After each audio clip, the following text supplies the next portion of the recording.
Assalamualaikum warahmatullahi wabarakatuh. Perkenalkan nama saya Rasya Cedik Rifki dengan NIM 2410952009.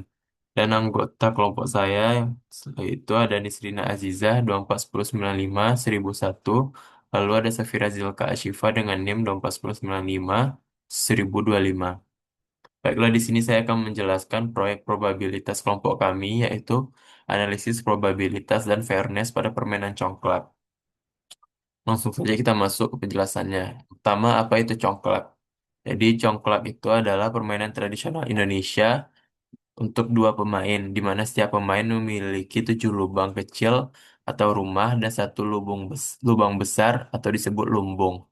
Jadi, tujuan permainan ini adalah mengumpulkan biji lebih banyak di lumbung sendiri sebanyak-banyaknya dan ialah pemenangnya.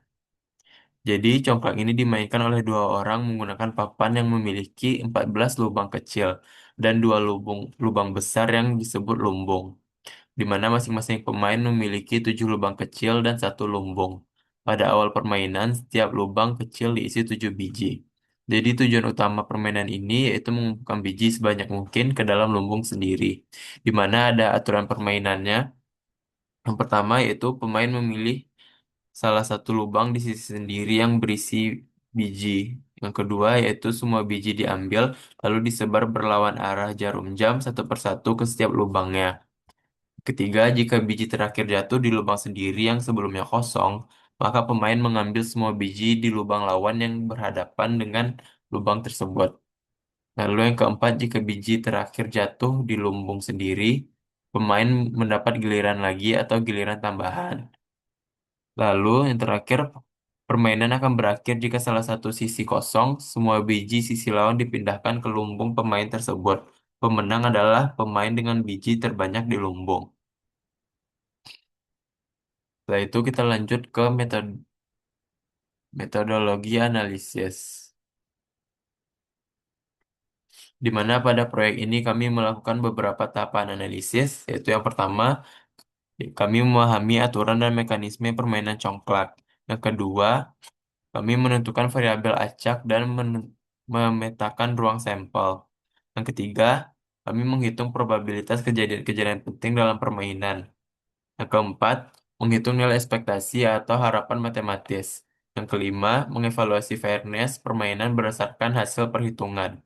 Dan yang terakhir, membuat usulan desain ulang permainan agar lebih fair. Langsung saja kita lanjut ke pemetaan ruang sampel atau skenario-nya. Dalam analisis ini, kami menggunakan suatu skenario sederhana, di mana kami mendefinisikan variabel acak X sebagai jumlah lubang lawan yang kosong sebelum giliran pemain pertama, di mana nilai X itu dapat berupa 0, 1, 2, 3, 4, 5, 6, sampai 7. Karena pada model ini diasumsikan semua kemungkinan memiliki peluang yang sama, maka probabilitas setiap nilai adalah 1/8 atau 0,125. Di mana pemetaan ruang sampel ini membantu kami untuk menghitung peluang berbagai kejadian yang mungkin terjadi selama permainan. Setelah itu kita lanjut ke perhitungan probabilitasnya. Di mana yang pertama ada peluang mendapat giliran tambahan. Pada permainan congklak, pemain akan memperoleh giliran tambahan jika biji terakhir jatuh tepat di lumbung miliknya sendiri. Misalnya, jika pemain memilih lubang dengan jumlah langkah tertentu sehingga biji terakhir berhenti di lumbung, maka pemain dapat bermain kembali.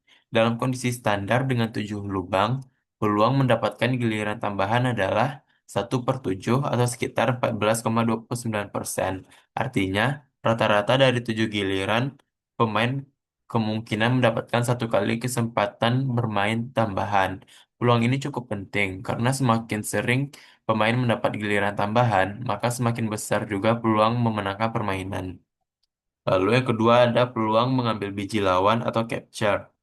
Hal ini terjadi jika biji terakhir jatuh di lubang kosong milik sendiri dan lubang lawan di depannya masih berisi biji, di mana berdasarkan model probabilitas yang kami gunakan, peluang capture adalah 7/8 atau sekitar 87,5%.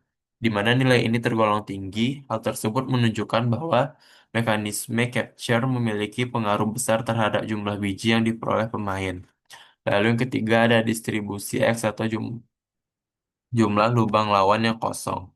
Di mana pada infografis juga ada ini ditampilkan distribusi probabilitas dari variabel X, di mana grafik ini menunjukkan bahwa setiap nilai X memiliki probabilitas yang sama, yaitu 1/8.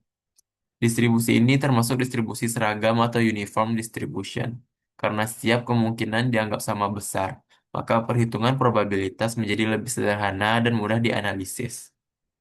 Setelah itu kita lanjut ke perhitungan nilai ekspektasi, di mana kami menghitung nilai ekspektasi, yaitu nilai ekspektasi merupakan rata-rata hasil yang diharapkan diperoleh pemain dalam jangka panjang.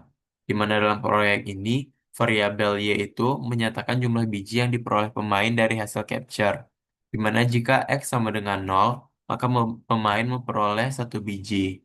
Dan jika X sama dengan 1, maka pemain memperoleh dua biji. Dan seterusnya. Namun, jika X sama dengan 7, maka tidak terjadi capture, sehingga hasilnya 0.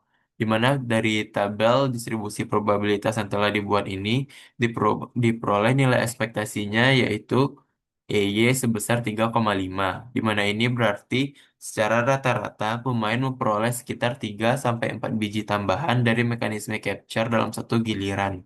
Nilai ekspektasi ini menunjukkan bahwa capture memberikan keuntungan yang cukup signifikan dalam permainan congklak. Setelah itu kita lanjut ke evaluasi fairness atau desain awalnya. Berdasarkan hasil analisis probabilitas dan ekspektasi, permainan congklak sebenarnya cukup fair karena kedua pemain memiliki aturan yang sama, jumlah lubangnya pun sama, dan jumlah biji awal pun juga sama.